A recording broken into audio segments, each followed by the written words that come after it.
Do you know what he did to me the other day? No. Now, the other day, I wore in an olive green shirt. Golf shirt. Shirt. Very much in the same style as the shirt I'm wearing today. $11 retail. Okay. Spent 11 on it. It's 5 years old, maybe more. It doesn't fit very well. Now, we're having our kitchen redone, so it's a very stressful time around the house. They're just starting to sand the floors. The big work is about to begin. Oh, and by the way, listen to the joke I made yesterday. Oh, Jesus. Guy came in with a floor sander. I said, show me, sand the floor. You know, like Mr. Miyagi. No. He didn't get it. Ooh. Ooh. You know Mr. Miyagi? Well, you're probably 25 years older than the person using the sander. Oh, at least. He probably didn't get it. He didn't He see didn't it. get it all. He looked at it. He made a racist joke. I don't think he can do that accent anymore. Call a supervisor. Is that wrong? Miyagi. Is that wrong? I did it. Like the three guys standing there. They were standing there with like a machine, you know, that sands the floor. Right. I said, show me, sand the floor. Everyone just stops. Hey, man, his girlfriend's Asian. No, it's Mr. Miyagi, Karate Kid. Not cool, bro. Pat Morita. Who you calling the Karate Kid? What a stupid idea. A 40-year-old What a reference. stupid idea. Never have done that. We're in a good mood. As soon as I saw it, I was like, he goes, we're going to sand the floor. I said, show me, sand the floor. We're trying, man, but you got to get out of the way. You remember the scene? We're in this nut job's house. Well, it's a nice house, but he's a nut. So BB Shea, okay. I wore an Olive green golf shirt, and under it, I wore blue. Okay, fine. I put it on because I knew I'd be going to the gym later that day, and that's what it slims me. Oh, Blue Bayou. Oh, Blue Bayou, and I knew it didn't exactly match. Okay, I knew that. Fine. Come in here, do the show, bam, that's it. You know? I noticed, but I didn't even say anything. Of course you didn't, because you know me, and I knew. I was like, all right. You just don't care. At that point. For the and I will say, most days you try to match T-shirt to shirt. I do, but that day I had a blue, and I was like, I'm just going to wear this. Now, it didn't match at all. Okay, I knew it. You're classy in the world of fashion. Clashy for sure. So I go up to our meeting that day. That's the day. It was Tuesday. Yeah, that's right. Dave and I are around the table. There's BB Shea, and he goes, Kelly, rocking that olive green with that blue. Look at that. Just called you out. Just called me. And everybody's in front of like, everybody. And everybody's like, ooh, what a comment. He's like, good for you, man, for being brave enough to wear something like that nobody else would wear. And I just looked at him like, I think he's being facetious. Oh, I know he's being facetious. When he goes facetious, boy, that's BB Shea for you. What did he say? He used the term something about making a mark in fashion. That's what he said. That's right. Fashion statement. Way to make your mark. Way to make. That's exactly what he did. I knew he's been facetious, but I didn't push it. Yeah. I just waited. But it's been in my head ever since that he made that kind of comment Cracking about wise about your wardrobe. fashion faux pas. It was, and I knew it was a fashion faux pas, and I think, all right, that's it. But in a world full of your fashion faux pas, Yes. I mean that's actually probably bottom I think third. that's what I thought. Yeah, those are the simple ones. You don't even. That's why they don't even come to the top of the. That's what I See, you went with Good Friday Black. I did, and I'll tell you why. We're headed to the beach today. And we may eat out at a nice restaurant, and I'll wear this shirt. Okay. Can you button up so you cover that T-shirt Under Armour logo? logo? I can't do that. I know. That's all it was. Well, button up the top and see what it looks like. Well, I don't know. I don't like that. The top button being buttoned. I'm sorry, I didn't know Cooter's Shrimp Shack was a nice restaurant. All right, is that better? It's not bad. All right, okay, we'll take that. Yeah, that's more acceptable, I've frankly. buttoned it up. More stuffed flounder, sir. Real crab. I don't like the real stuff. I like imitation crab. That's is what I right. like. Here's the story on money. This is a shocker here. I thought about using this for a put up or shut up rock and roll trivia question, but it just blows you away that this is real. A couple of years ago, Sting was giving an interview, and he was asked about a song called I'll Be Missing You. Now, Diddy did the song. What year was the song? It's been a while since Diddy did this song, right? 1997, I believe. That long. It was for Biggie. Yeah, it was for Notorious B.I.G. He got Okay. murdered, and this was the song that he did. I'll Be Missing You, and it samples the Police song, Every Breath You Take. I mean, here it is. You can hear it right there.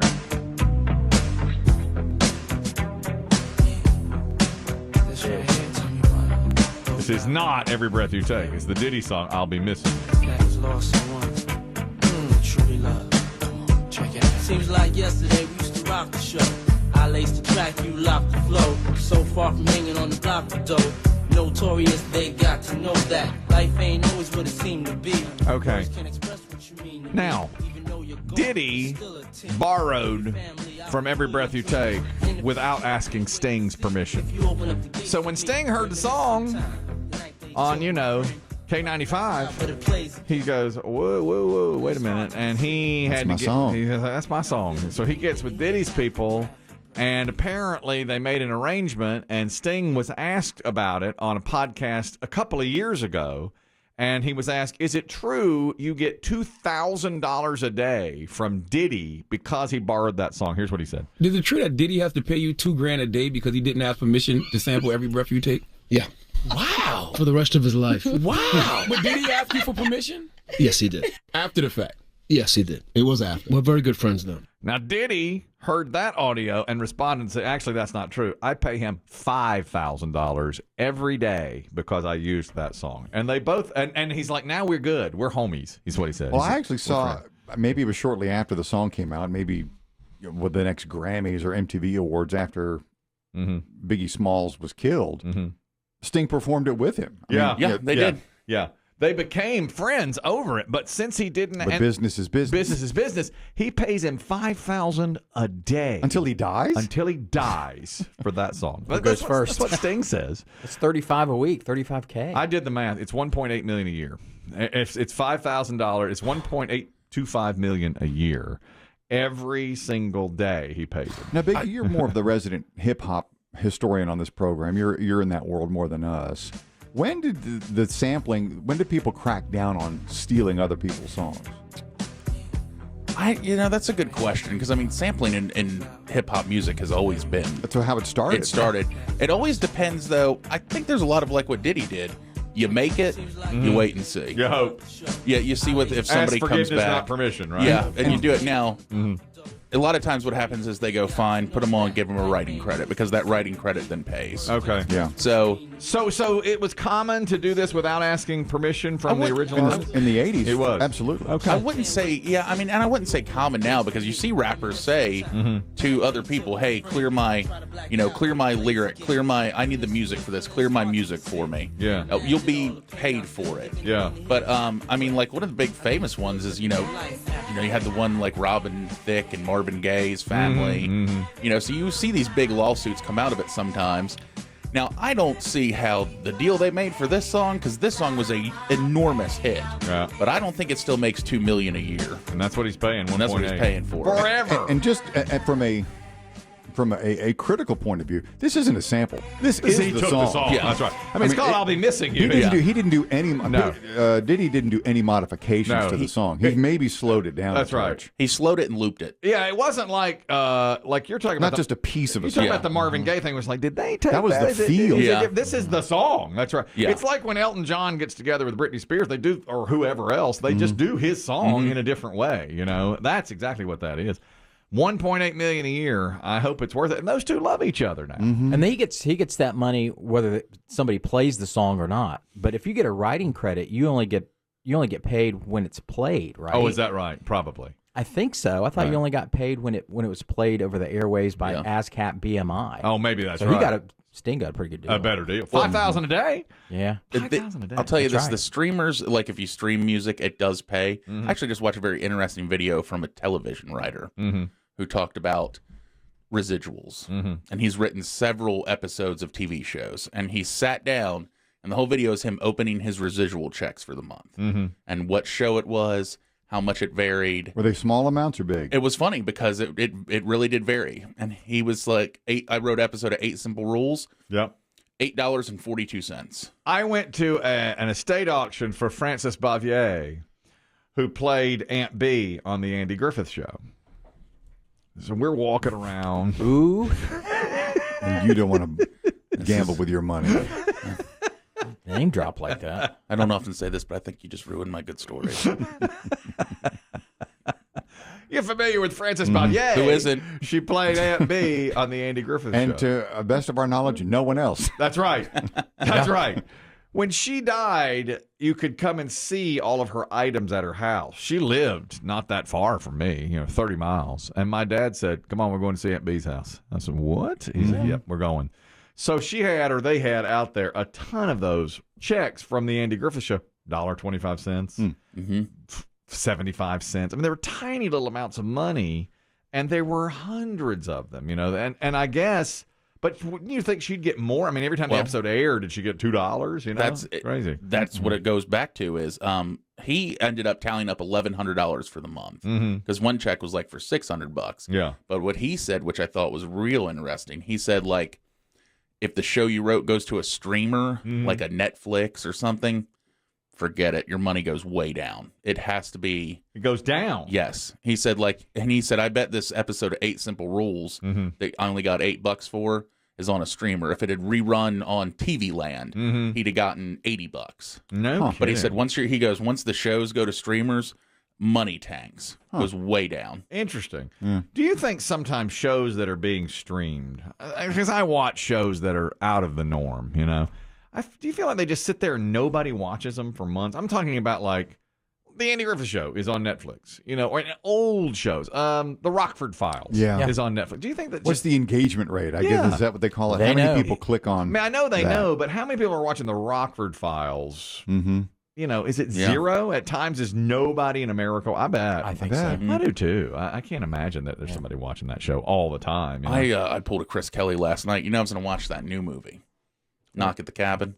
Oh yeah, you said you were going to. The M. Night Shyamalan. Yeah. Oh, you're going to give a review. I sat down to watch that, and somehow I ended up on high channels. And instead, I watched Air Force One with commercials. Love it. Love Air Force One. That's a fine picture, but great with show. Commercials. Yeah, it's a great show. 3-hour movie. So you're not going to be reviewing? No, I went to that, and I was like, man, and I was flipping through the cable channel. I don't know what. I had a very Chris Kelly moment. I didn't have any reason to do it. Yeah, but I just kept going higher and higher, and I was like, Air Force One. I haven't seen that in a while. It's great. It's mindless. I love it. You've seen it already. I stayed up late for no reason. Watch it. I've seen it 15 times. I watched 3 episodes of Frasier yesterday. Whoa. Later episodes. Harrison Ford, best movie president, you think? Ooh, I don't know about that. What about Michael Douglas in The American President? Well, this is the question I pose. Ooh. What about Dave and Dave? Ooh, but he's not really president, but he sort of is. He's good. He's better than the real president. He's better than the real president. Ooh. What about Morgan Freeman in 8 different pictures? No. I think he spread himself too thin. To me, it's Harrison Ford or Michael Douglas. I love Michael Douglas in that movie. Like all the Frost movies, that one about Nixon. Yeah. I thought that was kind of weak. I thought that, what's his name? Yeah, that played Nixon? he wasn't any good. It wasn't what about very good. Independence Day, gentlemen? No. Paxton Pullman. It's no. You know what I like to think about? What presidents would have gotten in the capsule in Air Force One? It has the escape capsule. Yeah, the pod. Spoiler alert if you haven't seen this old movie.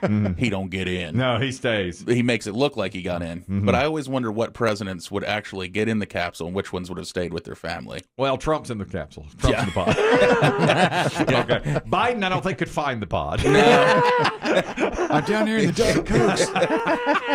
You know what, actually, I'm pretty sure they probably... served a lot of product placement. There's a lot of product placement. If you haven't seen it, now he's down in the bowels in the of the galley. plane. Yeah, like the story. They say, get in the pod, it shoots you out, because the hijackers have taken over Air Force One.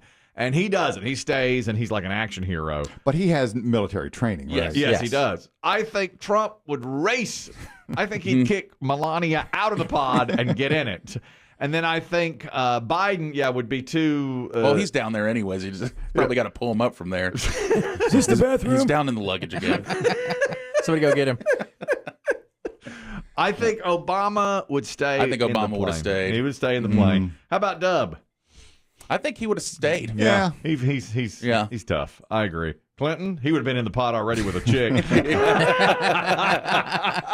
I hear a gunshot? Hillary would have kicked him out. I said get in the pot. I'm staying. Yeah. Just finish what you're doing, sweetheart.